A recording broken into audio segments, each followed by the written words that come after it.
ঘুষ নিতে গিয়ে হাতে নাতে ধরা পড়ে গেলেন।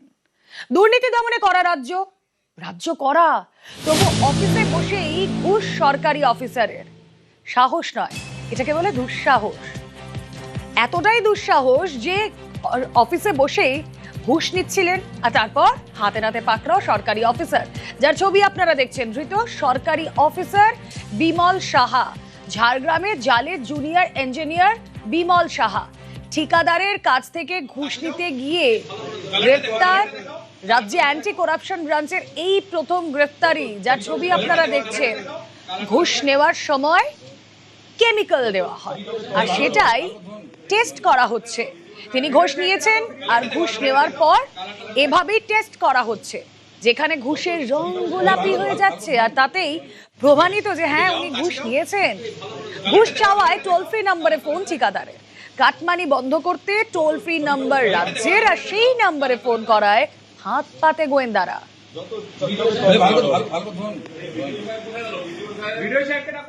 দুর্নীতিতে জিরো টলারেন্স আগেই জানিয়েছিলেন মুখ্যমন্ত্রী শুভেন্দু অধিকারী।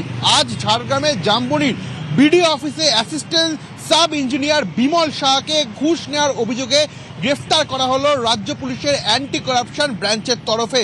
মূলত অভিযোগ ছিল যে লক্ষ লক্ষ টাকা তিনি ঘুষ নিতেন, এবং একজন ঠিকাদার অভিযোগ করেছিল 2 লক্ষ টাকা তার কাছ থেকে ঘুষ চাওয়া হয়েছে, এবং সেই ঘুষ assistant sub engineer Bimal Shah নিতেই তাকে গ্রেফতার করে রাজ্য পুলিশের অ্যান্টি করাপশন ব্রাঞ্চ। এবং এর আগেও মুখ্যমন্ত্রী শুভেন্দু অধিকারী বলেছিলেন যে দুর্নীতিতে জিরো টলারেন্স, এবং সেই চিত্রই দেখা গেল। এর আগেও এসিবির তরফ থেকে বিভিন্ন সামাজিক মাধ্যমে এটি পোস্টার তারা সার্কুলেট করেছিল, সেখানে লেখা ছিল যে স্পষ্টভাবে কোনো সরকারি কর্মচারী বা সরকারি আধিকারিক কোনো রকম তোলাবাজি বা ঘুষ নেওয়ার ঘটনার সঙ্গে যুক্ত থাকলে তাদের যাতে হেল্পলাইন নাম্বারে ফোন করা হয় এবং দ্রুত তার বিরুদ্ধে পদক্ষেপ নেওয়া হবে। এবং সেই চিত্রই দেখা গেল ঝাড়গ্রামের জামবনিতে অ্যাসিস্ট্যান্ট সাব ইঞ্জিনিয়ার বিমল সাহাকে ঘুষ নেওয়ার অপরাধে গ্রেফতার করল অ্যান্টি করাপশন ব্রাঞ্চের আধিকারিকরা।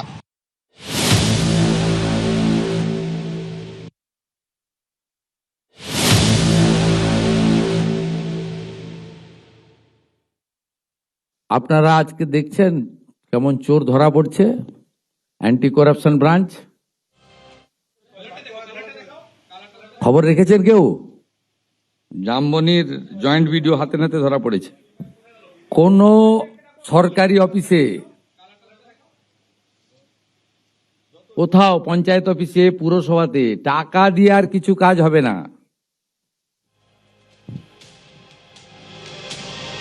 জামবনির ভিডিও হাতে নাতে ধরা পড়েছে। 2 লক্ষ টাকা ঠিকাদারের কাছ থেকে নিচ্ছিল।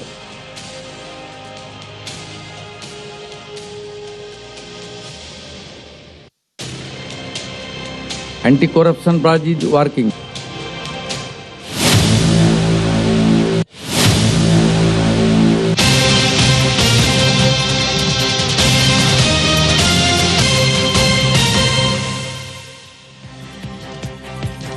ঘুষ চাওয়ায় টোল ফ্রি নম্বরে ফোন ঠিকাদারের। ঘুষ নিতে গিয়ে হাতে নাতে পাকড়াও অফিসার। নোটের গায়ে লাগানো ছিল বিশেষ রাসায়নিক, হাত ধোয়াতে ঘুষের রং স্পষ্ট। ঘুষখোর অফিসারকে ধরিয়ে দিল টোল ফ্রি নম্বরে।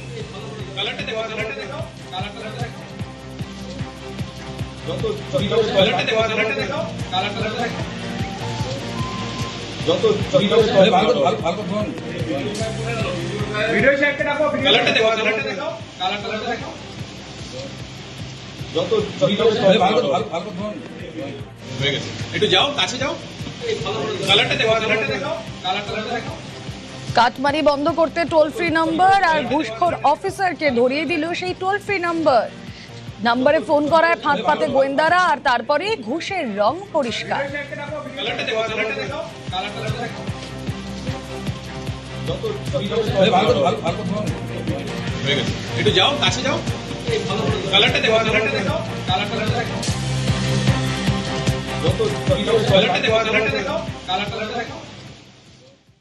ধৃত অ্যাসিস্ট্যান্ট সাব ইন্সপেক্টর বিমল সাহাকে গ্রেফতারিতে অভিনব পন্থা অবলম্বন করল অ্যান্টি করাপশন ব্রাঞ্চ।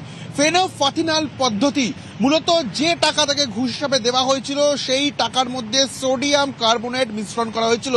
যখন তিনি সেই ঘুষের টাকা নেয়, পরবর্তীতে তার হাত যখন জলের সংস্পর্শে নিয়ে আসা হয়, সেই সোডিয়াম কার্বনেট তার যে রং তা ছাড়ে, গোলাপি রং ধারণ করে সেই জল। এবং এই পদ্ধতি এর আগেও সেন্ট্রাল ব্যুরো অফ ইনভেস্টিগেশন অর্থাৎ সিবিআই এর তরফ থেকে বিভিন্ন অভিযানে অবলম্বন করা হয়েছিল এবং অ্যান্টি করাপশন ব্রাঞ্চের তরফ থেকে ঠিক সেই ফেনোফথিনাল পদ্ধতি অবলম্বন করা হলো, যাতে করে কিনা কোনো রকম কেউ যদি ঘুষ বা কোনো রকম যদি কোনো বস্তু নিয়ে থাকে বা টাকা নিয়ে থাকে, সেখানে সোডিয়াম কার্বনেট মিশ্রণ করা হয় এবং পরবর্তীতে যাতে প্রমাণ পায় সে তিনি ঘুষ নিয়েছেন বা কোনো বস্তু উপহার হিসেবে নিয়েছেন। সেই কারণেই কিন্তু এই ফেনোফথিনাল পদ্ধতি অবলম্বন করলো অ্যান্টি করাপশন ব্রাঞ্চ। এবং শুধু তাই নয়, এই পদ্ধতি অবলম্বন করার আগে ফাঁদে ফেলার যে ফন্দি, সেই ফন্দিও কিন্তু এসিবির তরফ থেকে আটা হয়েছিল। কারণ যে অভিযোগ আসছিল, বিমল শাহ দীর্ঘদিন ধরে লক্ষ লক্ষ টাকা ঘুষ দিতেন এবং সেই অভিযোগের সত্যতা প্রমাণ করতেই ফেনোফথিনাল পদ্ধতি অবলম্বন করলো অ্যান্টি করাপশন ব্রাঞ্চ। ক্যামেরায় বিশ্বজিৎ দাসের সঙ্গে রৌনক দত্ত চৌধুরী, নিউজ 18 বাংলা, কলকাতা।